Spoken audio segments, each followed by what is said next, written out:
गणेश चतुर्थी के शुभ मौके पर स्वागत है आपका जी बिजनेस में और त्योहारी सीजन की आप सबको ढेरों शुभकामनाएं। आशा करते हैं कि अगले 11 दिन और आने वाला साल भी आप सब के लिए लाभदायक रहे, समृद्धिपूर्ण रहे और आप सबको बापा की पूरी ब्लेसिंग्स भी मिले। स्वागत है आपका। नमस्कार, मैं हूं दीपांशु भंडारी। नमस्कार, आपके साथ मैं हूं नेहा आनंद।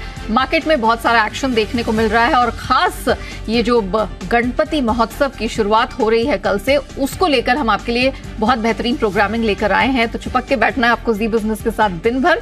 और चलिए शुरुआत करते हैं शेयर बाजार लाइव की।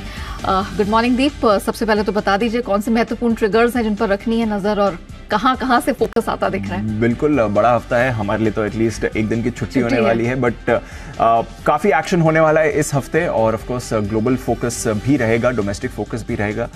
हमारे बाजार तो मजबूत रहे ही हैं, बट ग्लोबल बाजार की अगर आप बात करें तो शुक्रवार का सेशन ज़्यादा खास नहीं रहा। अमेरिकी बाजारों में आपने गिरावट आती दिख रही। पिछले हफ्ते के 4 दिनों में जितनी भी गेन्स आई थी वो फ्राइडे को उन्होंने गवा दी हैं। 300 अंक डाउ आपके लिए लुढ़का है, 225 अंक नैस्डैक कमजोर था। कच्चा तेल परेशानी दे रहा है, पिछले हफ्ते 4.5% उछला, 10 महीने की ऊंचाई पर है, $94 के पार। बड़ी खबर आ रही है और हमारी खबर पर मुहर भी आपको लगती हुई दिख रही है। टाटा स्टील यूके यहां पर 125 करोड़ पाउंड का निवेश आते हुए दिख रहा है। तो बड़ा निवेश है जो यूके सरकार करने वाली है उनके पोर्ट टैलबर्ट प्लांट में। हमने आपको पहले ये खबर बता दी थी, अब उस पर मुहर लग रही है तो उसका इंपैक्ट होगा। एल&टी का बायबैक आज से खुल रहा है, ध्यान रखिएगा प्राइस बढ़ गया है, पहले 3000 प्राइस था, अब बढ़कर वो 3200 प्रति शेयर का प्राइस है जिस पर बायबैक आज खुल रहा है। और आज भी ढेरों स्टॉक्स पर फोकस है, लिस्टिंग होने वाली है, आईपीओस पर करनी है चर्चा एंड ऑफ कोर्स बाजार जो इस सितंबर सीरीज में जबरदस्त मोमेंटम में रहा है उसमें आपको क्या करना है इस पर भी करेंगे बातचीत। तो आइए, जी बिजनेस के मैनेजिंग एडिटर अनिल सिंह भी हमारे साथ जुड़ रहे हैं। सर गुड मॉर्निंग, बहुत बहुत स्वागत है। सबसे पहले तो गणेश चतुर्थी की आपको भी ढेरों शुभकामनाएं सर, और त्योहारी सीजन तो चल ही रहा है। आशा करते हैं कि अगले 11 दिन भी बहुत ही अच्छे रहें जैसे पिछले 11 दिन रहे मार्केट्स के लिए। सर गुड मॉर्निंग दीप, और वैसे मैं आपको बता दूं कि अगले 11 दिन अच्छे रहने ही वाले हैं। और अगर पुराने ट्रैक रिकॉर्ड से हम चलें और अभी तक का इतिहास देखें तो आमतौर पर ये देखा गया है, और ऐसे आप कह सकते हैं कि अरे ऐसा कौन देखता है डेटा, लेकिन पिछले साल भी हमने इस डेटा का विश्लेषण किया था। इस साल फिर मैं आपको बताने जा रहा हूँ कि गणपति के वक्त आमतौर पर गणपति की शुरुआत से लेकर गणपति के अंत तक बाजार नेट आपको पॉजिटिव बंद होते हुए दिखते हैं। और पिछले 3 सालों का डेटा तो आपके सामने है, जहाँ पिछले तीनों ही साल सेंसेक्स निफ्टी और बैंक निफ्टी पॉजिटिव बंद होते हुए दिखे। तो त्योहारी सीजन की शुरुआत हम वैसे भी अच्छे पॉजिटिव नोट पर कर रहे हैं। एक और बात आपको ध्यान होगा, जिसकी पिछली बार हमने बात की थी कि सितंबर का महीना भी बिल्कुल ठीक वैसा ही कि 1 साल पॉजिटिव 1 साल नेगेटिव, 1 साल पॉजिटिव 1 साल नेगेटिव जो ट्रेंड है। और चूंकि पिछला साल 5% करीबन हम कमजोर थे, तो इस साल इस बात की पूरी संभावना है कि मजबूती के साथ बाजार आगे बढ़ते हुए नजर आए। तो मुझे लगता है कि ट्रेंड एकदम सेट है, बाजार बहुत मजबूत है और कहीं कोई चिंता की बात नहीं है। आई थिंक यहाँ से भी और मजबूती बन सकती है और इसलिए त्योहारी सीजन की शुरुआत हम बहुत ही अच्छे नोट पर कर रहे हैं। आपको, हमारी पूरी टीम को, हमारे सभी दर्शकों को गणेशोत्सव की बहुत बहुत शुभकामनाएं। मुझे लगता है कि अगले कुछ दिन भारतीय बाजारों के लिए और मजबूती के रहने वाले हैं। बाय ऑन डिप्स की स्ट्रेटजी के साथ रहना चाहिए जी। बिल्कुल, और जैसा अनिल जी ने कहा त्योहारी सीजन अच्छा रहता है। ये 11 दिन जो रहते हैं वो तो मार्केट्स के लिए बहुत ही शानदार रहते हैं। पिछले साल तो अनिल जी इनफैक्ट इन जो 11 दिन थे इसमें हमने 3 से 5.5% की गेन देखी थी, जहां निफ्टी और सेंसेक्स करीब 3% ऊपर थे। बैंक निफ्टी ने आउट परफॉर्म किया था, 5.5% की गेन आई थी। तो जैसा अनिल जी ने कहा ये अगले 11 दिन तो बाजार के लिए बढ़िया रहते हैं और इसमें भी अच्छा एक्शन दिखता है। तो आने वाले 11 दिनों पर तो सर बाजार की नजर है, बट इससे पहले जो 11 दिन रहे हैं, हाँ आज 18 सितंबर पर जो 11 ट्रेडिंग सेशंस रहे हैं सितंबर महीने के सर, वो काफी शानदार रहे हैं हमारे बाजारों के लिए। और हमने देखा है कि सेंसेक्स सारे सेशंस में पॉजिटिव रहा है, निफ्टी भी 11 में से 10 सेशंस आपके लिए पॉजिटिव रहा है। इनफैक्ट एक दिन था जब माइनर गिरावट आई। मिड कैप अगर पिछले 1 महीने का ट्रेंड देखें जबरदस्त है, स्मॉल कैप जबरदस्त है। तो ये जो बाजार का मोमेंटम चल रहा है स्पेशली सितंबर सीरीज में आया है, इसको कैसे अब आगे जाते हुए आप देखते हैं सर? 2-3 चीजें हैं जिसकी वजह से मोमेंटम काफी लौट कर आया है। अगस्त का महीना हमने काफी कमजोरी वाला देखा था, खासतौर से दिग्गजों में। मिड कैप और स्मॉल कैप शेयर तो अगस्त के महीने में भी मजबूत थे, वहां तो कहीं कोई चिंता की बात थी नहीं। अब रहा सवाल हल्के बाजारों का, क्योंकि अगस्त के महीने में काफी कुछ बाजार थोड़े हल्के हो चुके थे, स्पेशली लार्ज कैप्स पर। एफआईज की सेलिंग और बिकवाली रुकने का थोड़ा सा संकेत आता दिखा था। वो दूसरा ट्रिगर था। और तीसरा ट्रिगर ये था कि ग्लोबल मार्केट्स भी आपके लिए थोड़े रिकवर होते हुए नजर आए सितंबर की शुरुआत से। तो इन तीनों ट्रिगर्स के दम पर आपने ये सितंबर का महीना अब तक मजबूत देखा है। और एक्चुअली सितंबर का महीना वैसे भी है ना, आप ये देखिए कि बड़े मूव्स के लिए जाना जाता है। हर पिछले 6 साल से आप देखिए सितंबर के महीने में ऑन एन एवरेज 4 से 5% तक की मूव आ जाती है। तो इस लिहाज से मुझे लगता है कि अभी भी अपसाइड बाकी है थोड़ी। और आप देखिए रिकॉर्ड हाइट पर अब तो दिग्गज भी आ गए।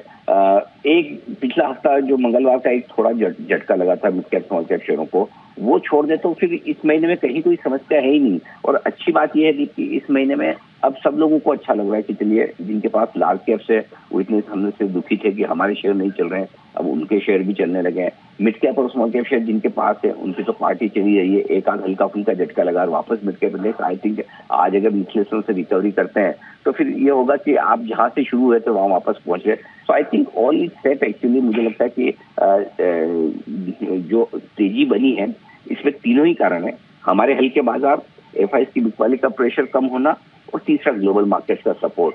तो ये तीनों फैक्टर्स के दम पर थोड़ी और मजबूती बनने की संभावना है। ये ट्रिगर यही है ग्लोबल मार्केट्स में, क्योंकि गुरुवार को सुबह हमें पता चलेगा कि फेड की बैठक में डिसीजंस और आगे के लिए डायरेक्शन क्या मिलता है। सो अगला बड़ा ट्रिगर वही होगा। तब तक तो मेरे ख्याल से हम ठीक ठाक रहेंगे। उसके बाद देख लीजिए अमेरिकी फेड से हमें क्या संकेत मिलते हैं। अगर सितंबर के महीने में कुछ खराब हुआ है अभी तक या कहीं कोई एक डर है तो वो सिर्फ एक ही चीज का है, वो डर है आपके लिए कच्चे तेल का। $94 के ऊपर बना हुआ। और इस बार दीप है ना, जो कच्चा तेल बढ़ा है ना वो थोड़े खतरनाक तरीके से बढ़ा है। मतलब नहीं तो जनरली एक शूट करता है, स्पाइक करता है, फिर अब हमें पता है किसी कवर से बढ़ गया वापस नीचे आ जाता है। इस बार थोड़ा सा फर्क है। इस बार जो कच्चे तेल में बढ़त हो रही है धीमे धीमे हो रही है, हर एक लेवल पर हो रही है और मजबूती के साथ हो रही है। सो आई थिंक कच्चे तेल को घटने में थोड़ा सा वक्त लग सकता है और यही एकमात्र चिंता की बात है, अदरवाइज कुछ नहीं। जी तो ये एक चिंता की बात है जिस तरह से कच्चा तेल आपके लिए ऊपर बढ़ा है, अदरवाइज तो कोई परेशानी की बात नहीं है। अच्छा सर, वैसे तो हम देख रहे हैं ज़्यादातर हमारे बाजार ग्लोबल फैक्टर्स को पचा रहे हैं, हम तो अपनी चाल में चल रहे हैं, बट ये हफ्ता काफ़ी बड़ा होगा। फाइनली फेड की पॉलिसी होने वाली है, 4 और सेंट्रल बैंक्स का भी एक्शन आने वाला है। तो उस लिहाज से क्या कुछ ध्यान में रखना है? आपकी नज़र कहाँ पर है, स्पेशली फेड को लेकर सर? देखिए फेड को लेकर कुछ खास होना नहीं है। आपको हमें सबको पता है कि इस बार ब्याज दरें नहीं बढ़ेंगी। खाली ये कि फेड चेयरमैन साहब कहते क्या है आगे के लिए, अब वो क्या कहेंगे उसका अंदाजा लगाना थोड़ा सा मुश्किल है। लेकिन पिछले कुछ समय से जो उनके स्टेटमेंट है उनके हिसाब से आप एक डायरेक्शन लेने की कोशिश करें तो कोई बहुत अच्छा कहेंगे इसकी संभावना कम है। क्योंकि उन्हें पता है कि उन्हें अल्टीमेटली अपनी महंगाई की दर जो है उसे 2% की तरफ ले जाना है। उन्होंने खुद पहले कहा कि 1.5 साल का वक्त कम से कम उन्हें लगेगा वहां तक पहुंचने में। और जब तक महंगाई कम नहीं होगी वो एग्रेसिव ब्याज दरें रखेंगे। ये सारे के सारे उनके हार्श स्टैंड जो है, जो महंगाई को लेकर उनके स्टैंड है वो हमको आपको सबको पता है। तो आई थिंक वहां चिंता की बात नहीं है। अनलेस की कोई इससे ज्यादा खराब तो क्या बोल देगा। अब इससे ज्यादा खराब यही बोल सकते कि अभी एक नहीं साहब हमें 2-3 बार और ब्याज दरें बढ़ानी पड़ सकती है, वो सबसे खराब हो सकता है। उसके अलावा एक बार का और रेट हाइक प्राइस दिन है। इसके विपरीत अगर किसी वजह से अगर फेड चेयरमैन थोड़ा अच्छा बोल दे, कुछ ऐसा बोल दे कि भाई हाँ हम जो सोच रहे थे, जो प्रयास ले रहे हैं उसका असर दिख रहा है, जो कि आपको महंगाई के आंकड़ों में इस बार दिखा दिए, अगर वैसा होने लगे तो आई थिंक वो एक अच्छी बात हो सकती है। तो लेट्स सी क्या होता है। बट ओवरऑल मेरे ख्याल से फेड की मीटिंग आगे के लिए डायरेक्शन के लिहाज से सबसे इंपॉर्टेंट रहेगी। तो मुझे लगता है कि गुरुवार को जब हमारी वीकली एक्सपायरी भी होगी और फेड के सारे संकेत भी हमारे सामने होंगे तब हम डिसाइड करेंगे कि आगे यहाँ से और कितनी तेजी या फिर थोड़ा ब्रेक लगना है। बट ओवरऑल मैं इंडियन मार्केट्स को लेकर पॉजिटिव हूँ।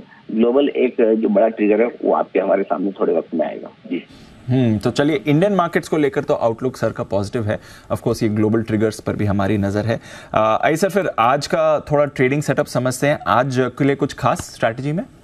एक खास स्ट्रेटजी में ऐसा कोई खास बदलाव नहीं है। खाली ये है कि भाई आज 2 ट्रिगर आपके लिए नेगेटिव है। थोड़ा अमेरिकी बाजार जरूरत से ज्यादा घटे, हालांकि उनके लिए घटने का कोई बहुत बड़ा कारण नहीं था लेकिन कमजोर हुए हैं। तो एक वो ट्रिगर आपके लिए और दूसरा कच्चा तेल लगातार जो मजबूत बना हुआ है थोड़ा सा सेंटीमेंट कमजोर करने वाला है।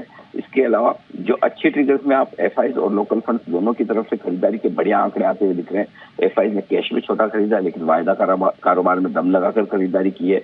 लोकल फंड्स ने कैश मार्केट में भी अच्छी खरीदारी की है। और ऐसे में हमारी स्ट्रेटेजी बहुत क्लियर है, बाय ऑन डिप्स। तो अगले कुछ सेशन तक और आज आप ये समझ लीजिए कि गणपति से ठीक पहले बाजार कमजोर शुरुआत करके आपको एक अच्छा एंट्री का मौका दे रहा है। और एंट्री करने के लिए जो सबसे बेस्ट जगह है 19,950, 20,050, अगर गलती से इस रेंज में बाजार आता है तो ये आपके लिए बहुत बढ़िया मौका है, यहाँ पर एंट्री करनी चाहिए। बाय ऑन डिप्स की स्ट्रेटजी के साथ चलें, टुकड़ों टुकड़ों में खरीदना ठीक रहेगा। बैंक निफ्टी पर 45,800, 46,000 पहला एंट्री पॉइंट है और 45,500 के आसपास तो मजबूत सपोर्ट निकल कर आता है। तो आपको 2-3 टुकड़ों में खरीदने का व्यू बनाकर चलना चाहिए, तो मुझे लगता है ये स्ट्रेटजी आपके लिए काम करती हुई दिखेगी। जी, गॉट इट सर। तो चलिए, ये है आपके लिए राय, और लेवल्स पर तो आपको नजर रखनी है। 20,000 तो हमने खैर कंफर्टेबली क्रॉस करके होल्ड भी कर लिया है। बताएं सर फिर आज के सेटअप, आज का संकेत सिर्फ एक ही नेगेटिव है दीप, और वो है ग्लोबल। इसके अलावा 4 संकेत आपके लिए पॉजिटिव है। बहुत कम आपको ऐसा देखने को मिलता है कि एफआईज और लोकल फंड्स दोनों की तरफ से पॉजिटिव संकेत आते हुए दिखे, तो दोनों की तरफ से पॉजिटिव है संकेत। इसके अलावा आप एफएनओ संकेत न्यूट्रल है, सेंटीमेंट और ट्रेंड दोनों पॉजिटिव साइड पर है। जहां तक लेवल्स का सवाल है, 20,100, 20,150 ये पहला सपोर्ट जोन है आपके लिए निफ्टी पर, और ये लेवल ही आसानी से टूटने वाला नहीं है। अगर इसके नीचे गए तो 20,000, 20,050 आपके लिए स्ट्रॉन्ग बाय जोन निकल कर आता है। जहां तक ऊपर के लेवल का सवाल है, ऐसा कोई विजिबल ऊपर का लेवल है नहीं, तो आपको याद ही होगा लाइफ टाइम हाई बनाने के बाद 20,000 के लेवल से हम एक ही बात कर रहे हैं कि जब निफ्टी ब्लू स्काई जोन में, तो ऊपर कितना जाएगा उसका अंदाज लगाने के बजाय ये है कि आपको नीचे के लेवल पता होना चाहिए। लाइफ टाइम हाई को ट्रेड करने का यही एकमात्र तरीका है। तो ऊपर में 20,222 का लाइफ हाई बनाया हमने शुक्रवार को, इसके ऊपर निकलते ही निफ्टी ब्लू स्काई जोन में होगा, फिर देखेंगे आगे कितना आगे बढ़ता है। बैंक निफ्टी के लेवल थोड़े विजिबल है, 45,900, 46,000 ये आज के लिए तुरंत सपोर्ट का काम करेगा। इसके ठीक नीचे 45,850, ये 45,650 से 45,800 करना है। 45,650, 45,800 आपके लिए स्ट्रॉन्ग बाय जोन निकल कर आता है बैंक निफ्टी पर। हायर साइड पर एकमात्र छोटी मोटी रुकावट है जो शुक्रवार को भी हमने दी थी, 46,300, 46,375, वो हल्की फुल्की रुकावट की रेंज है। इसके पार निकलकर 46,500 के आसपास तक जाने की कोशिश कर सकता है बैंक निफ्टी, और 46,500 के ऊपर bank Nifty deep blue sky zone में होगा। जी, तो निफ्टी तो ऑलरेडी ब्लू स्काई जोन में आ रहा है, बट बैंक निफ्टी भी ब्लू स्काई जोन में जाने की तैयारी में है। अच्छा सर, एफआईएस की पोजीशन ज्यादा बदलाव नहीं है, पुट कॉल रेशियो भी ठीक ठाक है, कैसे संकेत देखने हैं यहाँ पर? देखिए, एफआईएस लॉन्ग पोजीशन 66% पे कंफर्टेबल है। आई मीन ऐसे तो हायर साइड पे ही है, लेकिन कोई ऐसा खास बदलाव हुआ नहीं है। Put call ratio 1.31 bank Nifty का स्टेबल है, बैंक निफ्टी का भी 1.05, कोई खास चिंता की बात नहीं है। तो आई थिंक डेटा सब ठीक है, ऐसी कोई चिंता की बात नहीं है। ऐसे में स्टॉप लॉसेस 20,000 के नीचे जाने पर ही कमजोरी का पहला संकेत मिलेगा, और ऐसे में आप इंट्राडे या फिर पोजिशनल लॉन्ग पर है तो 19,975, 20,000 से थोड़ा सा नीचे वो स्टॉप लॉस आप रख लीजिए, ठीक है। और बैंक निफ्टी पर ये स्टॉप लॉस आपका 45,800 होना चाहिए। जिनको बहुत छोटा रखना है वो 46,000 रखे, लेकिन मेरा ये समझना है 45,800 ज्यादा ठीक है। वो भी कितना मुश्किल से 1% नीचे का आपको निफ्टी और बैंक निफ्टी पर स्टॉप लॉस मिल रहा है, वो बहुत ही रीजनेबल है। ओके, शॉर्ट साइड पे बता रहा है। लाइफ टाइम हाई आपका 20,222 का है शुक्रवार का, उसके ऊपर 20,225 ये आपका स्टॉप लॉस है। क्लोजिंग भी, इंट्राडे भी। क्लोजिंग तो इनफैक्ट अब हरे निशान में भी बंद हो तो आपको काट लेना चाहिए। सो ये आपका स्टॉप लॉस है। बैंक निफ्टी पर आप 2 स्टॉप लॉस रख सकते हैं, या तो 46,380 जहां पर पार होते नया लाइफ हाई बन जाएगा, या 46,500। मेरा ये मानना है 46,500 रखना ज्यादा सेंसिबल है। थोड़ा सा 100-125 पॉइंट, अब जब इतने रिस्क क्लियर शॉट नहीं काटे हैं तो थोड़ा और सही 46,500। जी, ओके, तो यह है आपके लिए मौजूदा स्टॉप लॉसेस, और लाइफ हाइज की तरफ बाजार तो है ही। नई पोजीशन सर, नई पोजीशन में खरीदारी करनी है निफ्टी में आज अगर मौका मिले, और जो नीचे खुलने के संकेत दे रहा है, तो मैं तो कहूंगा 20,125 में ही जंप मार दीजिए। पहली खरीदारी का लेवल वही बनेगा, 20,050, 20,000 के आसपास मिले तो मतलब 2-3 टुकड़ों में आराम से खरीदिए निफ्टी, कोई चिंता की बात नहीं है। 19,975 आपका स्टॉप लॉस होगा। 20,150, 20,200 2 छोटे लेवल है, और उसके बाद 20,225 का तीसरा लेवल। 20,225 के पार निकलने पर निफ्टी नए लाइफ हाई में पहुंचेगा, ब्लू स्काई जोन में पहुंचेगा। तब आपको अपनी तेजी की पोजीशन को होल्ड करके ट्रेल करते चलना है। जहां तक शॉर्ट करने का सवाल है, अगर आप शॉर्ट करना ही चाहते हैं तो शॉर्ट करने के लिए लेवल ऊपर की तरफ नहीं है, बीच नीचे की तरफ है। और अगर पहला शॉर्ट से इनिशिएट करना है तो एक ही जगह, अगर 19,950 ना टूटे तब तक तो आपको शॉर्ट करने के बारे में बिल्कुल सोचना ही नहीं। अगर आप मुझे फ्रेंकली पूछेंगे तो मैं 19,800 के पहले शॉर्ट करना ही नहीं चाहता। जब तक 19,800 के नीचे निफ्टी ना जाए तब तक मैं निफ्टी बहुत ही स्ट्रॉन्ग जोन में है। 19,800 के नीचे ही पहला शॉर्ट बनता है, लेकिन फिर भी कोई एग्रेसिव ट्रेडर है, उसको लगता है कि नहीं मुझे तो करना ही है, इतने दिन हो गए नहीं कर पाया। अब आप 19,950 के नीचे करिए, तब आपका 20,225 स्ट्रिक्ट स्टॉप लॉस होगा अगर करना ही चाहते हैं। जी गॉट इट। ये तो रही निफ्टी की बात। बैंक निफ्टी पर क्या करेंगे सर? बैंक निफ्टी पे देखिए कि खरीदना है और मैं 45,800 से 46,025 की रेंज में 3 टुकड़ों में खरीदने को तैयार हूँ। 46,025, 45,900, 45,800, 3 बहुत ही बेहतरीन लेवल है जहाँ पर आपको खरीदारी करनी है। स्टॉप लॉस आपका होगा 45,600 का, थोड़ा सा दूर है स्टॉप लॉस, यही लगाइए। ऊपर की तरफ की जो टारगेट बनी थी 46,150, 46,225 और 46,300, ये 3 विजिबल टारगेट हैं जो कल हम शुक्रवार को देख चुके हैं। 46,375 लाइफ हाई के आसपास है, उसके बाद 46,500 तक की यात्रा बैंक निफ्टी ऊपर की तरफ कर सकता है। जो लोग शॉर्ट करना ही चाहते हैं उनके लिए मैंने शुक्रवार को भी राय ये दी थी कि अगर करने हैं तो आपके एक ही रेंज है 46,300, 375। आज भी यही है, अगर आपको करना ही है तो 46,300, 375 की रेंज में शॉर्ट करिए और 46,500 का स्ट्रिक्ट स्टॉप लॉस लगाइएगा। अगर मुझे पूछेंगे तो मैं फ्रेंकली कहूंगा कि नहीं करना चाहिए शॉर्ट, लेकिन जो एग्रेसिव ट्रेडर्स जिनको करना है तो उनके लिए ये रेंज ठीक है। टारगेट जो बनेंगे 46,225, 46,150, 46,025, 3 छोटे टारगेट है। 45,900, 45,800 आज इसके बड़े टारगेट। जी तो ये है आपके लिए सारे के सारे इंपॉर्टेंट लेवल्स और आज की पूरी स्ट्रैटेजी भी। बैन लिस्ट का भी मैं अपडेट दे दूं, 12 के अब 10 स्टॉक्स रह गए हैं। फ्रेश एंट्री आज चंबल फर्टिलाइजर की है, बट उसके सामने डेल्टा, नैल्को और SAIL 3 trader favourite stocks ban के बाहर आ गए। तो आज 10 स्टॉक्स हैं पूरे बैन में, बट डेल्टा, नैल्को और सेल ये बैन से बाहर आ गए हैं। चंबल फर्टिलाइजर की हो गई है फ्रेश एंट्री। अच्छा सर, इंपॉर्टेंट डेटा भी बताइए। हालांकि फ्राइडे को एडजस्टमेंट्स थे, तो एफआईएस का डेटा कैसे समझना है? स्टॉक फ्यूचर्स में बड़ी खरीदारी देखी है सर। हाँ बिल्कुल, और कैश में भले छोटे हैं लेकिन स्टॉक फ्यूचर्स में दमदार खरीदारी है। नेट लोकल फंड्स के और एफआईएस के डेटा अच्छे हैं। जहां तक वायदा कारोबार का डेटा का सवाल है, 20,200 जहां पर आप बंद हुए, उनमें एक और ब्रेक लेवल है। नीचे आपके लिए 20,000 के आसपास बहुत ही स्ट्रॉन्ग सपोर्ट है। तो आई थिंक नीचे गैप से खुलने के बाद 20,200, 225 ऊपर की लेवल होगी। 20,100 आपके लिए मेक और ब्रेक लेवल होगा और 20,000 का स्ट्रॉन्ग सपोर्ट। ये वायदा कारोबार के डेटा क्रिस्टल क्लियर है। बैंक निफ्टी पर कमजोरी आपको तभी फील करनी है जब आप 46,000 के नीचे ट्रेड करना शुरू करें। जब तक आप 46,000 के ऊपर है कोई चिंता की बात है नहीं आपके लिए, बिल्कुल भी। तो ये आपके लिए एफएनओ के डेटा है निफ्टी और बैंक निफ्टी दोनों में। बाकी ठीक है, और कोई खास छोटी मोटी रुकावट बैंक निफ्टी में आप 46,500 की मानकर चल सकते हैं। जी गॉट इट सर। आइए फिर बहुत सारी स्टॉक्स पर बात करनी है, लिस्टिंग और आईपीओ भी बात करनी है आपसे। तो आइए पहले तो स्टॉक ऑफ द डे क्या है ये जान लेते हैं अनिल जी की तरफ से।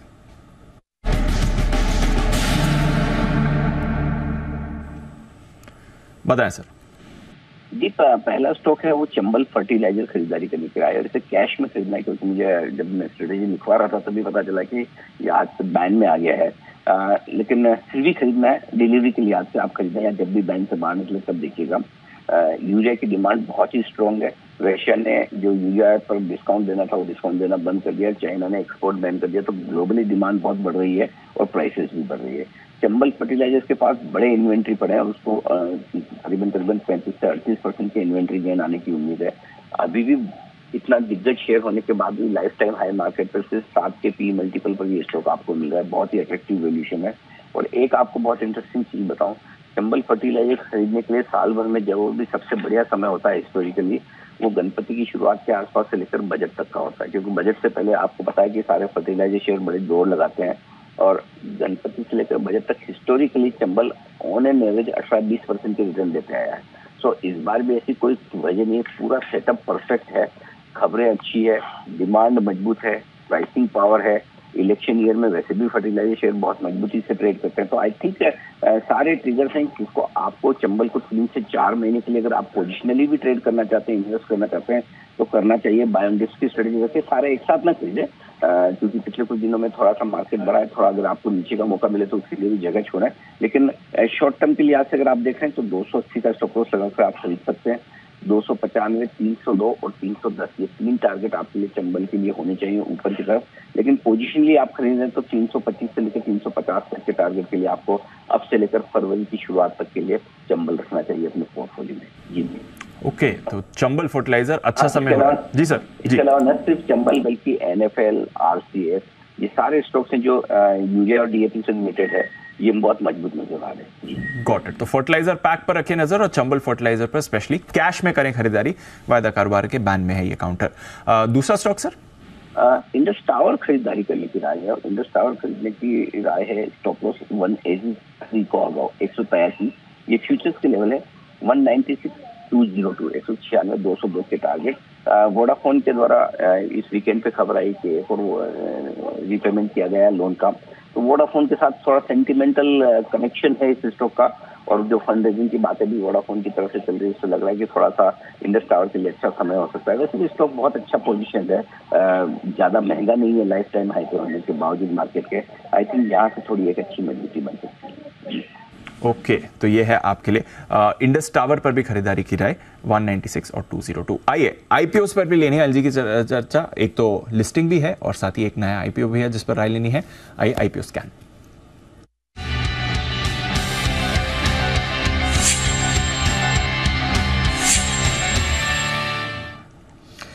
पहले तो जो आज लिस्टिंग हो रही है सर जुपिटर लाइफलाइन हॉस्पिटल्स की, इसके बारे में अपनी राय दें, कहां एक्सपेक्ट कर रहे हैं आप लिस्टिंग? मजबूत लिस्टिंग की उम्मीद है दीप, 950 से 975 के आसपास इस रेंज में लिस्टिंग हो सकती है इस स्टॉक की। 735 रुपए की इशू प्राइस थी, इशू को रेस्पॉन्स बहुत मजबूत मिला था, और हमारी राय है कि जो लॉन्ग टर्म इन्वेस्टर्स हैं वो होल्ड करें। स्टॉप लॉस अभी फिलहाल अपना 900 का रख लें और उसके बाद स्टॉप लॉस को ट्रेल करते चले। हमने एडवाइस भी यही किया था कि आप अच्छे लिस्टिंग रेंज के लिए और लॉन्ग टर्म के लिए अप्लाई कीजिए, तो आपको 735 रुपए की इशू प्राइस के सामने 20 से 25% के गेंस आने की आप उम्मीद लेकर चल सकते हैं। और उसके बाद अगर आप शॉर्ट टर्म व्यू रखते हैं तो स्टॉप लॉस के साथ ट्रेल करते चले, और अगर आपका लॉन्ग टर्म व्यू है तो होल्ड कर सकते हैं। ये आपके लिए जुपिटर पर राय होगी। मेरे ख्याल से काफी कुछ पॉजिटिव्स हैं। इनका बिजनेस मॉडल दूसरे हॉस्पिटल के मुकाबले में काफी अलग है। ये लैंड खरीद कर वहाँ अपनी हॉस्पिटल्स बनाकर रखते हैं, तो थोड़ा एक भले पैसा बनने में 5 साल का वक्त लगता है, लेकिन लॉन्ग टर्म बड़ा स्टेबल बिजनेस मॉडल है, और ये बिजनेस मॉडल जुपिटर के लिए अब तक काम करता हुआ दिख रहा है। प्लस एक नया जो हॉस्पिटल आ रहा है उससे इनकी एक्सपांशन होगी और कैपेसिटी बढ़ेगी, उसका रिजल्ट भी आने लगेगा। तो मुझे लगता है लॉन्ग टर्म के लिहाज से भी ठीक है, और शॉर्ट टर्म डेफिनेटली आपको अच्छा गेंस आज ऊपर देता हुआ नजर आएगा जी। ओके, तो ये है आपके लिए जुपिटर लाइफलाइन हॉस्पिटल्स, यहाँ पर लिस्टिंग पर राय। अच्छा सर, यात्रा इस आईपीओ पर आपकी राय? फ्राइडे को खुल गया था, पहले दिन हो चुका है, आज दूसरा दिन है, क्या करना है इस आईपीओ में सर? दीप, सिर्फ ये वेरी हाई रिस्क लेने वाले इन्वेस्टर्स के लिए है, और उनको भी लॉन्ग टर्म के लिए लगाना है, क्योंकि देखिए अभी तक कंपनी को पूरी तरह से प्रॉफिट में आना बाकी है। शुरुआती संकेत मिले हैं आपको कि कंपनी प्रॉफिट में आ रही है, लेकिन अभी भी ट्रैक रिकॉर्ड देखना है, क्योंकि लंबा समय लगाया है इन्होंने प्रॉफिट में आने के लिए। और आजकल ये है कि चीन की new age e commerce company में जब तक आपको बड़ा प्रॉफिटेबिलिटी ना दिखे, आपने देखा कई सारे आईपीओ की धुलाई पिटाई जो हुई है। इस आईपीओ को लेकर मैं बहुत साफ राय बना नहीं पा रहा हूँ। एक और ऐसा लगता है कि इसके फ्यूचर को देखते हुए एक चांस लेना चाहिए पैसा लगाने का, वहीं अभी की बैलेंस शीट और ट्रैक रिकॉर्ड को देखते हुए ऐसा लगता है कि छोड़ दे तो क्या फर्क पड़ता है। तो मेरे ख्याल से बहुत ज्यादा रिस्क लेने का आपको लगता है कि नहीं मैं तो हर आईपीओ में पैसा लगाऊंगा ही, मेरा तो छूटना नहीं चाहिए कोई, तो ही आप सोचिए, अदरवाइज अवॉइड कर दें। अभी लिस्टिंग के बाद देखते हैं, क्योंकि अच्छा एंकर बुक ठीक ठाक बनी है, तो ये थोड़ा कंफ्यूज है। अब एंकर बुक ठीक है तो ऐसा लगता है कि बड़े इन्वेस्टर्स पॉजिटिव हैं, लेकिन जब आप बाकी सारे डेटा देखें तो आपको उतना मजा आएगा नहीं। तो आई थिंक अगर मुझे ऑनेस्टली पूछेंगे तो मैं कहूंगा कि अवॉइड कर दो, लिस्टिंग के बाद देखेंगे। लेकिन कोई बहुत ही रिस्क लेकर 2 से 3 साल तक भी लेकर लगाना चाहता है तो वो सोच सकता है, वो भी इस कंडीशन पे कि अगर लिस्टिंग के बाद नीचे मिले आपको तो थोड़ा और ऐड करें। तो बहुत सारे पॉजिटिव्स हैं, बहुत सारे नेगेटिव्स भी हैं। इन सब के बीच में अगर एक बार पास भी कर देंगे तो कोई हर्ज नहीं है, लेकिन मैं सिर्फ एक ही चीज कहूंगा, अगर आप पास करें, लिस्टिंग ठीक ठाक हो जाए तो कृपया मुझे दोष नहीं, क्योंकि इस आईपीओ के बारे में बहुत साफ राय नहीं बना पा रहा हूँ। Got it sir. तो ये है आपके लिए यात्रा पर भी अनिल जी की राय, सिर्फ high risk investors long term के लिए यहां पर पैसे लगा सकते हैं, या फिर लिस्टिंग के बाद आप डिसाइड करिए इस पर क्या करना है। बहुत बहुत शुक्रिया अनिल जी, पूरी स्ट्रैटेजी और आज का पूरा एक्शन, साथ ही आईपीओ मार्केट के बारे में भी अपना व्यू शेयर करने के लिए। ये त्योहार का दिन है और हमारे सारे मेहमान भी हमारे साथ तैयार हैं। राकेश जी, कुणाल जी, हिमांशु जी, सुमित जी और मेहुल कोठारी साहब भी हमारे साथ शो पर जुड़ रहे हैं, और उनकी पिक ऑफ द वीक भी लेनी है, त्योहार की भी बात करनी है। आज in fact pick of the week नहीं, आज तो विघ्नहर्ता शेयर भी हमारे एक्सपर्ट्स आपको देने वाले हैं, तो उनसे भी करेंगे बातचीत बस 2 मिनट में। जैन साहब भी जुड़ चुके हैं, तो फुल हाउस है, सब तैयार हैं। उससे पहले एक बार हमारी रिसर्च टीम से बात कर लेते हैं और आज की जो खबरें और ब्रोकरेज रिपोर्ट्स हैं वो भी जान लेते हैं नुपुर, अरमान और आशीष के साथ। नुपुर, मॉर्निंग, बताएं ट्रिगर्स और खबरें आज की। Good morning. सबसे पहले L&T का जो बायबैक है वो आज ओपन होने वाला है। 10,000 करोड़ की इसकी साइज है। 2.25% इक्विटी दी जाएगी और जो फ्लोर प्राइस है इसका वो 3200 रुपए के आसपास का है। तो ये स्टॉक फोकस में रहेगा। टीवीएस सप्लाई चेन पे भी रखिए नजर, क्योंकि 30 दिन का जो एंकर लॉक इन है 50% इक्विटी ओपन अप हो जाएगी, तो यहाँ पर भी रहने वाली है नजर। आईपीओ के लिहाज से हम ऑलरेडी डिस्कस कर ही चुके हैं। जुपिटर लाइफलाइन हॉस्पिटल की आज लिस्टिंग होने वाली है। संसद में जो विशेष सत्र है वो भी आज से शुरू होगा 18 से 22 सितंबर, तो यहाँ पर भी रहने वाली है सबकी नजर। एक स्टेट है JNFC, डिविडेंड 30 रुपए का एडजस्टमेंट होते हुए दिखेगा। JB केमिकल्स, यहाँ पर स्टॉक स्प्लिट है, एक शेयर जो है वो 2 में हो जाएगा, तो यहाँ पर भी रहेगी नजर। CRM सिल्क, जहाँ पे बायबैक की भी आज एक स्टेट है, जो साइज है वो 108 करोड़ के आसपास के 720 रुपए पर बायबैक किया गया है। ग्लोबल में आज जापान ऑलरेडी हम डिस्कस कर ही चुके हैं, वहाँ पे आज बंद है मार्केट्स। IPO के लिहाज से RR काबिल, यहाँ पे टोटल सब्सक्रिप्शन अगर आप देखें तो करीबन 19 टाइम्स बढ़ते हुए नजर आया। रिटेल 2 टाइम्स आपको दिखेगा सब्सक्रिप्शन। QIB में 52 टाइम्स का सब्सक्रिप्शन आते हुए दिखा है और NII का 13 टाइम्स सब्सक्रिप्शन। ये IPO बंद हो चुका है और ये फाइनल अपडेट है। सामी होटल्स, जहाँ पे डे 2 का अपडेट बता देती हूँ, आज इसका आखिरी दिन है। अब तक करीबन सिर्फ 13% ये IPO भरते हुए दिखा है। रिटेल में देखेंगे तो 61% का सब्सक्रिप्शन यहाँ पे आते हुए नजर आया। जैंगल की भी बात कर लेते हैं, यहाँ पे भी आपको सिर्फ 44% ही सब्सक्रिप्शन आते हुए दिखा है, हालांकि रिटेल में 1.2 टाइम्स का सब्सक्रिप्शन आते हुए नजर आया।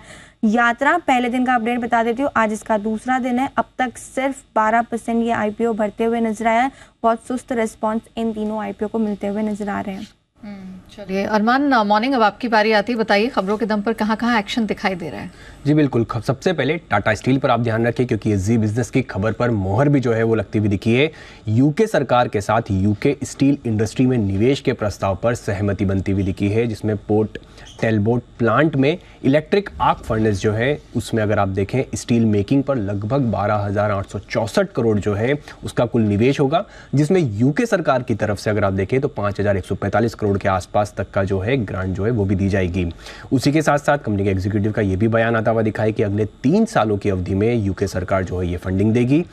BEL, BHEL, Bharat forge, Bharat dynamics, Cochin shipyard, Mazagon dock, garden reach, Tata motors, BML, इन सभी स्टॉक्स पर आपको फोकस करना है, क्योंकि DAC ने कुल लगभग 45,000 करोड़ के जो है 9 रक्षा खरीद प्रस्ताव को मंजूरी देते हुए दिखे हैं, जिसमें अगर आप प्रोडक्ट्स देखेंगे तो 9 फाइटर जेट प्लेन्स हैं, मिसाइल्स हैं, लाइट आर्म्ड व्हीकल्स हैं और इंटीग्रेटेड सर्विलेंस सिस्टम्स और टारगेटिंग सिस्टम्स जो है वो भी इसमें शामिल है। HAL यहाँ पर फोकस रखना है, क्योंकि कुल 11,000 करोड़ के IAF के लिए 12 जो अगर आप देखें रशियन ओरियन जो SU-30 MKI mid fighter jets हैं उसके लिए वो जो है ये कंपनी बनाएगी। उसी के साथ साथ अगर आप बात करें तो यहाँ पर कंपनी का ये भी कहना है कि भारतीय वायुसेना प्रमुख से लगभग 100 से अधिक स्वदेशी LCA मार्क जो है उसके लिए भी यहाँ पर इनकी बनाने की जो है ये योजना है।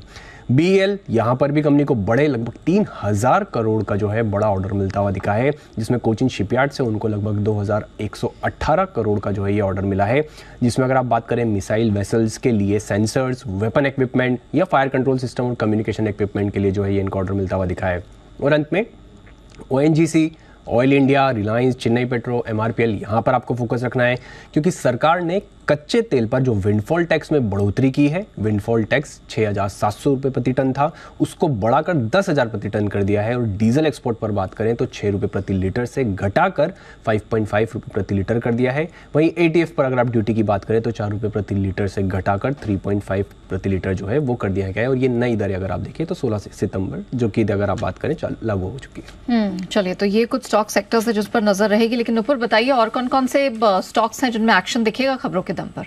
बिल्कुल, वोडाफोन आइडिया पर भी रखेगा नजर, क्योंकि कंपनी ने 16 सितंबर को 1701 करोड़ का जो डिपार्टमेंट ऑफ टेलीकम्युनिकेशन है उन्हें जो इंस्टॉलमेंट का भुगतान कर दिया, तो ये स्टॉक फोकस में रहने वाला है। आयशर मोटर्स पे भी रखनी है नजर, क्योंकि खबरें ऐसी निकल के आ रही, क्योंकि जैसे कि कंपनी को करीबन 1000 बसों की सप्लाई का एक बड़ा ऑर्डर मिलते हुए दिखा, तो पॉजिटिव न्यूज है आयशर मोटर्स के लिए भी, तो ये स्टॉक भी आज फोकस में रहने वाला है। धनलक्ष्मी बैंक, नेगेटिव खबर यहाँ पे आते हुए नजर आई है। इंडिपेंडेंट डायरेक्टर ने इस्तीफा दिया, उनका कहना है कि बैंक के कामकाज के तरीके पर सवाल उठाए हैं कहा है कि बोर्ड में सिर्फ MD एंड CEO की बात सुनी जाती है, तो काफ़ी कंसर्न्स यहाँ पे निकल कर आ रहे हैं। धनलक्ष्मी बैंक भी आज फोकस में रहेगा। डॉक्टर रेड्डीज की तरफ से जो खबर चल रही थी, बायोजेन बायोसिमिलर्स में कंपनी जंप कर सकती है, ये स्टार्ट कर सकती है कारोबार, उस पर कंपनी की तरफ से सफाई आती हुई दिखी है, जहाँ पे कंपनी का कहना है कि ये जो है वो मार्केट के ये जो है स्पेकुलेशन है इस खबर पर, और उनका ये कहना है कि इसके आसपास की कोई भी जानकारी उन्हें नहीं है। तो ये स्टॉक भी आज फोकस में रहेगा। IOC पे रखिएगा नज़र, क्योंकि कंपनी की जो JV है उससे वो एक इन्वेस्टमेंट करने वाली 903 करोड़ का ये निवेश होगा। JV में कंपनी की करीबन 30% की हिस्सेदारी है। ब्रिगेड एंटरप्राइजेस के लिए भी पॉजिटिव नज़र है, तो यहाँ पर भी आप रखिएगा नज़र, क्योंकि कंपनी की जो सब्सिडरी है वो बेंगलुरु में 5 एकड़ ज़मीन खरीदने वाली है। 123 करोड़ का ये ट्रांजैक्शन होगा, और जो ये प्रोजेक्ट बनेगा उसके बाद वहाँ से 800 करोड़ तक की आय आने की उम्मीद है। तो ब्रिगेड एंटरप्राइजेस भी आज फोकस में रहने वाला है। चलिए अरमान, बैक टू यू, जरा बताइए और कौन कौन सी खबरें जिन पर नजर रखने की जरूरत है। जी, टेक्समेको रेल और इंजीनियरिंग यहाँ पर आपको ध्यान रखना है, क्योंकि QIP के जरिए 1000 करोड़ तक जुटाने की जो है यहाँ पे मंजूरी मिलती हुई दिखी है। उसी के साथ साथ रेडिको खैतान की अगर आप बात करें तो बाजार में हिस्सा बढ़ाने के लिए जो विक्रेता के साथ जो कथित मिलीभगत के लिए CCI के पैनोड रिकॉर्ड की जो है जांच कर रही है, और इसकी अगर आपको बता दूं मैं शिकायत पर, ये कंपनी की शिकायत पर जो है जांच की जा रही है। कैमलिन फाइन साइंस यहाँ पर इटली में डेफेनॉल प्लांट को अब 31 अक्टूबर तक अस्थायी तौर पर बंद किया जाएगा।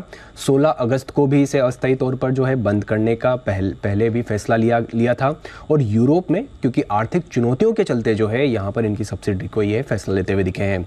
NCC लिमिटेड यहाँ पर कंपनी और सेबमकॉप के बीच आर्बिट्रेशन पर जो है यहाँ पर अपडेट आता हुआ दिखा है। उन्होंने कहा है कि आर्बिट्रेशन ट्रिब्यूनल सेबकॉप के साथ हुए जो विवाद हैं उसका फैसला जो है वो कर रहे हैं, और कंपनी ने लगभग अगर आप देखें 1440 करोड़ के आसपास का जो है क्लेम है। उसी के साथ साथ सेबकॉप ने लगभग 1070 करोड़ के आसपास का जो है क्लेम किया है।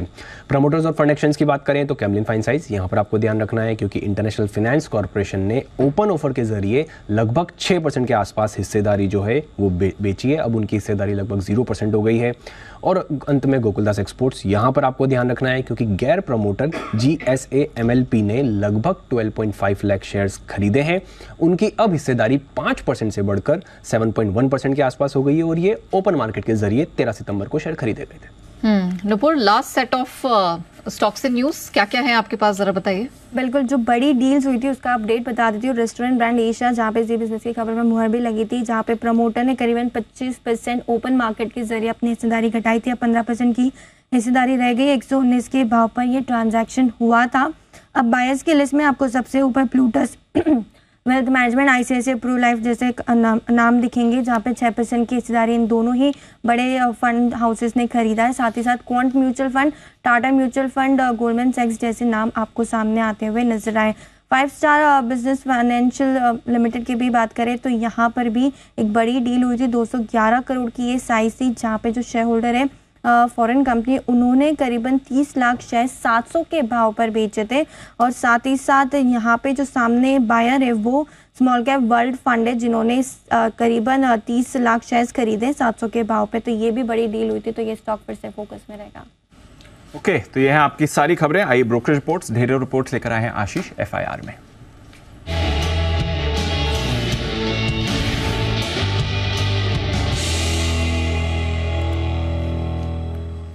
मॉर्निंग आशीष, बताएं आज की रिपोर्ट। Good morning Deepanshu. सबसे पहले देखिए टाटा स्टील सुर्खियों में है। यूके सरकार के साथ फाइनली डील अनाउंस हो गई, तो मैक्वारी आउट परफॉर्म की रेटिंग को बरकरार रखा। हालांकि 132 का भाव चल रहा है, 120 का टारगेट दिया। जेफरीज खरीदारी की राय दे रहे 145 के लक्ष्य के लिए।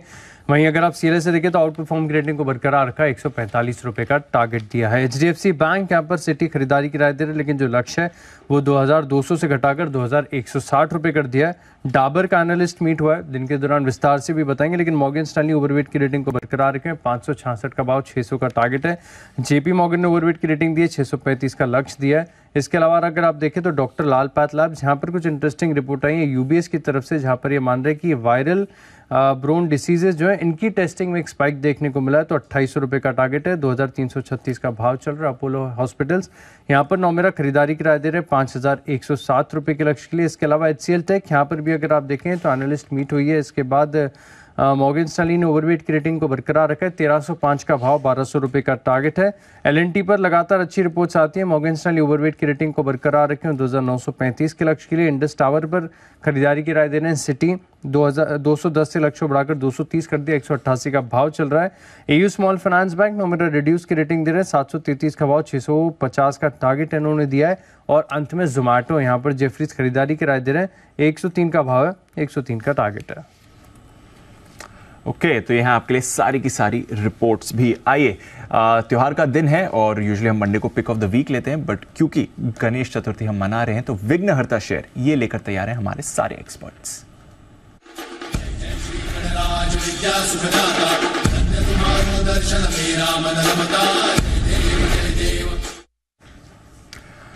और आप सभी का एक बार फिर से स्वागत है। त्योहार की भी आप सबको ढेरों शुभकामनाएं, ढेरों बधाई। सुमित जी, आपसे करेंगे आज शुरुआत फॉर अ चेंज। सबसे पहले आज सुमित जी आए हैं। गुड मॉर्निंग सर, बताएं त्योहार के दिन कौन सा विघ्नहर्ता शेयर लेकर आए हैं आप? Good morning Deepanshu, good morning Deepanshu. सबसे पहले तो गणेश चतुर्थी की आपको, सभी पैनलिस्ट को और सभी देशवासियों को बहुत बहुत शुभकामनाएं। गणेश चतुर्थी पे यही प्रार्थना है, यही दुआ है कि गणेश जी सबके विघ्न हरे, सबकी लाइफ में खुशहाली लाए और जिंदगी में सब उन्नति और प्रगति करे। तो आज का जो विघ्नहर्ता शेयर है वो है एस्कॉर्ट्स। एस्कॉर्ट्स पे मेरे को ऐसा लग रहा है कि स्टॉक के अंदर यहाँ से एक बढ़िया मूव ऊपर की तरफ का देखने को मिलना चाहिए।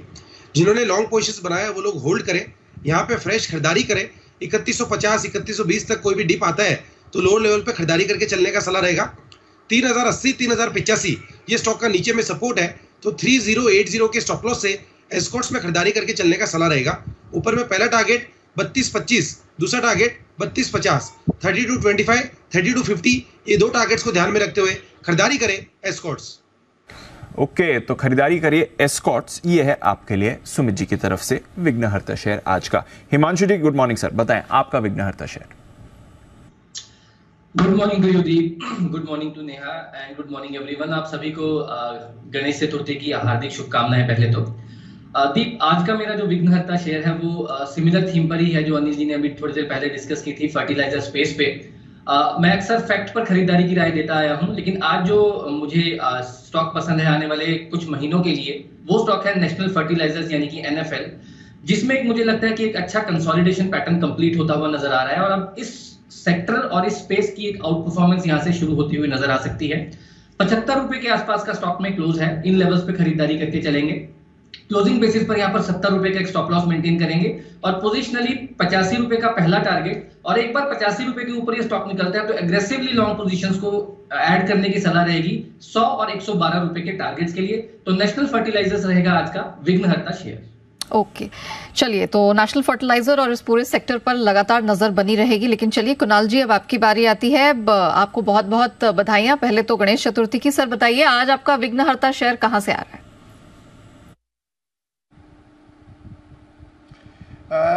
सुप्रभात नेहा, सुप्रभात दीपांशु। सबसे पहले तो आपको, सभी पैनलिस्ट को, सभी लोगों को मेरी ओर से गणेश उत्सव की और गणेश चतुर्थी की अनेकों ढेरों शुभकामनाएं। और खरीदारी की राय मेरी भी है। मुझे लगता है कि आज बाजार थोड़ा हल्का कमज़ोर खुलेगा और वहीं पर अवसर है खरीदारी का।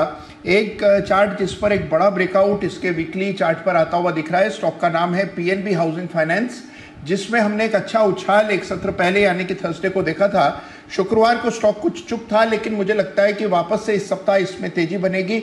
तो गिरावट में PNB हाउसिंग फाइनेंस में खरीदारी की राय है।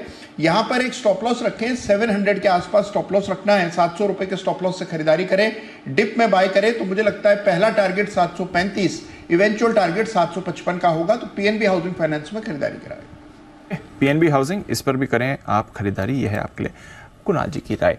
जैन साहब गुड मॉर्निंग सर, स्वागत है आपका। बताएं आपकी विघ्नहर्ता शेयर।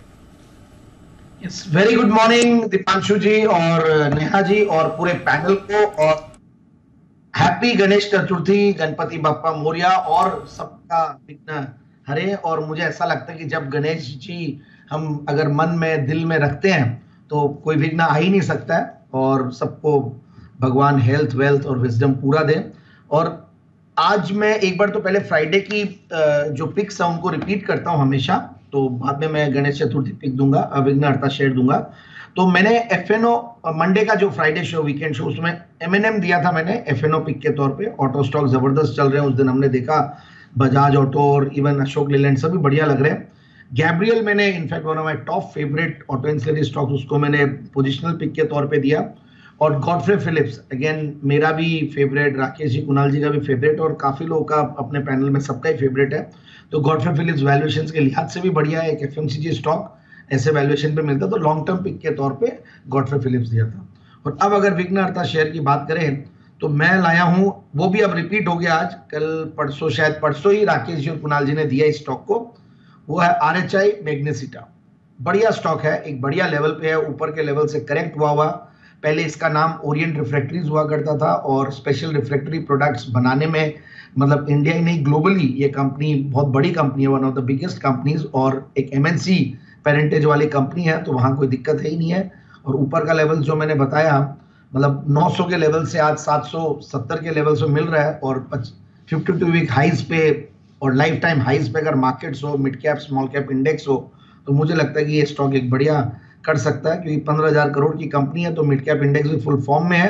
तो लेने के लिए स्टॉक को 900 रुपए के टारगेट के लिए स्टॉक को लेना चाहिए। क्वार्टरली रिजल्ट्स वगैरह भी बढ़िया थे, और सबसे बढ़िया बात है FIIs DIIs का भी पूरा भरोसा है। इनफैक्ट प्रोमोटर्स के स्ट्रॉन्ग बैकग्राउंड के बाद 17-18% FIIs DIIs होल्ड करते हैं। So it's a fantastic quality company, काफी बार पहले डिस्कस किया हुआ है निचले लेवल्स पे भी, और अभी भी लगता है कि स्टॉक को इन लेवल्स पे लेना चाहिए 900 के टारगेट के लिए। RHI मैग्नेसिटा, उस पर करे फोकस, 900 का अगला पड़ाव आपका करेगा इंतजार। अब बारी आती है बंसल जी की। बंसल सर गुड मॉर्निंग, बताइए सर आज के शुभ अवसर पर आपका विघ्नहर्ता शेयर कहां से आ रहा है? Good morning Neha ji, good morning Deepanshu. Neha, मेरा जो विघ्नहर्ता शेयर है वो है वेदांत फैशन मान्यवर। इस पर खरीदारी की राय है। काफी समय से स्टॉक साइडवेज कंसोलिडेशन के अंदर है। शुक्रवार के सेशन में यहाँ एक पॉजिटिव क्रॉसओवर देखने को मिला था। 1314 की क्लोजिंग है, 1200 का एक स्टॉप लॉस लगाना है। 1485 से लेकर 1500 के टारगेट के लिए मान्यवर वेदांत फैशन पर खरीदारी की राय है। और ये मेरा विघ्नहर्ता शेयर, और सबको मतलब कि को पैनलिस्ट, आपको, सारे जी बिजनेस के व्यूअर्स को गणेश चतुर्थी की हार्दिक शुभकामनाएं। बहुत बहुत शुक्रिया सर, आप सबको भी ढेरों शुभकामनाएं। आइए मेहुल जी से भी लेते हैं उनका विघ्नहर्ता शेयर। मेहुल जी गुड मॉर्निंग, बताएं सर। गुड मॉर्निंग दीपांशु जी, गुड मॉर्निंग नेहा जी। सभी को गणेश चतुर्थी की ढेर सारी शुभकामनाएं, सभी पैनलिस्ट को भी और सभी व्यूअर्स को भी। दीपांशु जी, आज का जो मेरा विघ्नहर्ता शेयर है वो है लेटेंट व्यू। हमने लेटेंट व्यू SPL में भी कवर किया था, 350 के आसपास हम कवर करते आए। 460 का टारगेट्स था जो कि मीट हो गया है। अब यहाँ पर फिर से बाइंग की सलाह रहेगी। 427 के आसपास का क्लोज है, 350 के स्टॉप लॉस इसको लेना है। मेरा एक्सटेंडेड टारगेट अभी रहेगा 600 रुपए का। 600 से भी ज्यादा के टारगेट्स मुझे दिखाई देते हैं, बट फिलहाल कंजर्वेटिव टारगेट 600 रुपए का है। लेटेंट व्यू में बाइंग की सलाह। एनालिटिक्स यहां पर करें आप खरीदारी, ये है राय मेहुल जी की तरफ से। एक राय टाटा स्टील पर लेनी है, क्योंकि हमारी खबर पर मुहर लग रही है।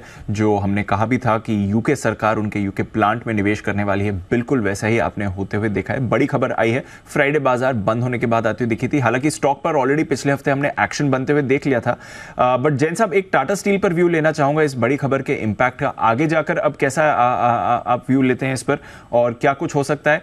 क्या ऑलरेडी मार्केट ने भी इसको प्राइस इन कर लिया है यहां से?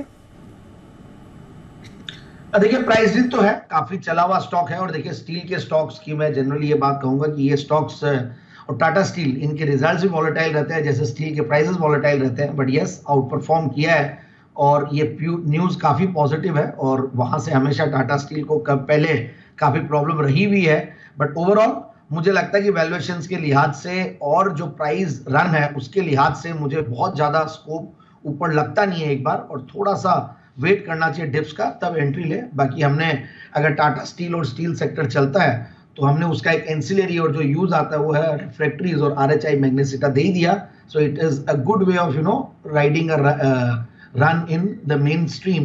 तो इनफैक्ट स्टील अगर चलेंगे तो ये सारे रिफ्रैक्टरीज वाले स्टॉक्स चलेंगे, तो वो स्टॉक दिया है। बाकी ओवरऑल टाटा स्टील में डिप्स पे बाय करने की कोशिश करें। 105-110 का रेंज होता है, वो सेफर रेंज होगा, बढ़िया बहुत ऊपर चल रहा है।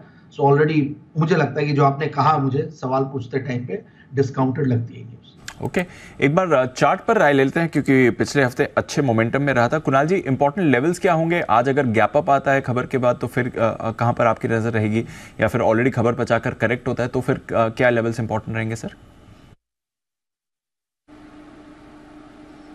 देखिए एक हर्डल सामने दिखाई पड़ रही है दीपांशु, 135 रुपए से 137 रुपए के बीच में काफ़ी बड़ा एक पुराना रेजिस्टेंस है और ये रेजिस्टेंस 2021 का है। इस लेवल से टकराकर पिछली बार एक करेक्शन हुआ था, तो मुमकिन है कि इन स्तरों पर आपको कुछ संघर्ष होता हुआ नजर आए और स्टॉक काफ़ी चल चुका है, ये भी याद रखना चाहिए। तो मेरी राय में एक ट्रेलिंग स्टॉप लॉस रखकर फिलहाल होल्ड करें। 130 रुपए के आसपास स्टॉप लॉस रखें।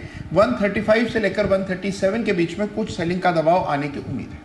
ओके, चलिए, तो ये राय बनती हुई फंडामेंटली और टेक्निकल चार्ट्स पर भी, लेकिन फोकस तो डिफेंस और शिपिंग स्टॉक्स पर भी रहने वाला है, क्योंकि 45,000 करोड़ वर्थ के 9 रक्षा सौदे हैं जिनको यहां पर हमने देखा है मंजूरी मिलती हुई दिखाई दी है और कुछ बड़े डिफेंस स्पेस के नाम और शिपिंग स्पेस के नाम निकल कर आ रहे हैं। जैन साहब, मैं पहले आपका ही व्यू जानना चाहूंगी। लगातार हम देख रहे हैं कुछ बड़े सौदों को यहां मंजूरी मिल रही है एक के बाद एक, क्या व्यू बन रहा है? कुछ खास आपको पसंद है स्पेस में? देखिए, ये सारे स्टॉक जबरदस्त फॉर्म में रहे हैं और इनफैक्ट मैं जब भी इनफैक्ट मैसगांव डॉक हो या कोचिन शिपयार्ड, इन सब के जब मैनेजमेंट आते हैं और सुनते थे तो जबरदस्त एक कॉन्फिडेंस इनके मैनेजमेंट में दिखता था, सुनने को मिलता था।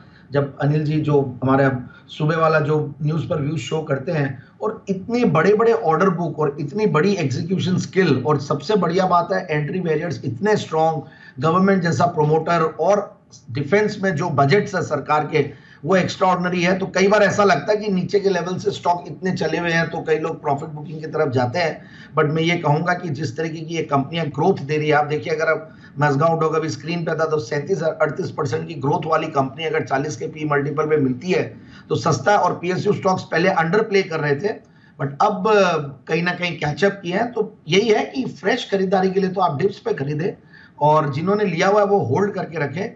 कोचिन शिपयार्ड हो, मैसगांव डॉक हो, इवन HAL है, ये सारे डिफेंस के स्टॉक्स, इवन BEL, ये सारा बढ़िया लग रहा है मुझे। तो ये स्पेस ही इनफैक्ट आगे भी आने वाला समय। और अभी तो क्या है कि जो डोमेस्टिक डिमांड है वो अलग है, अब इंटरनेशनली भी ये सारी कंपनियां काफी लाइमलाइट में रहेंगी और काफी वहां से भी ऑर्डर्स मिलेंगे, ऐसा मेरा मानना है। क्योंकि जो हमारे प्रधानमंत्री जी भी हैं, जो इनिशिएटिव्स लिए अभी रिसेंटली, उन सब का बहुत बड़ा बेनिफिट इन कंपनियों को डायरेक्टली मिलेगा, ऐसा मेरा मानना। और मेक इन इंडिया के सबसे बड़े टॉर्च बेरर्स ये सेक्टर निकल के आया। तो ये राय आती हुई क्योंकि कुछ बड़ा ऑर्डर इन दोनों स्पेसेस को मिलता हुआ दिखाई दिया। लेकिन HAL पर फोकस हम कर लेते हैं। यहां पर अलग से खबर भी है कि कुल 11,000 करोड़ के इंडियन एयरफोर्स के लिए कुछ 12 Russian origin Sukhoi MKI mid fighters के जेट ये बनाएगी, तो बड़ा ऑर्डर इनको मिलता दिख रहा है। सुमित जी, चार्ट पर मैं आपका व्यू जानना चाहूंगी हिंदुस्तान एरोनॉटिक्स पर।